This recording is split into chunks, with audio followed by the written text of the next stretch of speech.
Open చేయగానే ఆ screen వస్తుందన్నమాట. ఆటో వాళ్ళతో మీకు ప్రాబ్లం ఉండదు, పోలీస్ ప్రొటెక్షన్ ఇస్తారు అని. సో ర్యాపిడో, ఊబర్ 2 ఆన్లైన్ చేశాను. రెండిట్లో ఎంత సంపాదిస్తాను, ఎలా ఉంటుంది, ఏ ఎక్స్పీరియన్స్ అన్ని మీతో షేర్ చేసుకుంటాను. వీడియోని పూర్తి వరకు చూడండి. Thank you so much for your support. Please do like the video if you like it, and please do subscribe and hit that bell icon so that you get notifications whenever I upload a new video. Thank you. Keep supporting.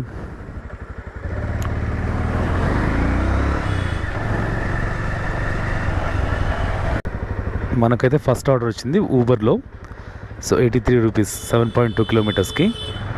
So Rapido off చేసేస్తాను. ర్యాపిడోలో నేను తక్కువ చేసేది, అంటే ఇంకా ఊబర్లో రాకుంటే అప్పుడు చేసేది 10 తర్వాత 30% ఎక్స్ట్రా ఫీ అంట. 10 తర్వాత చూద్దాము. ఇప్పుడు ఊబర్ చేద్దాం.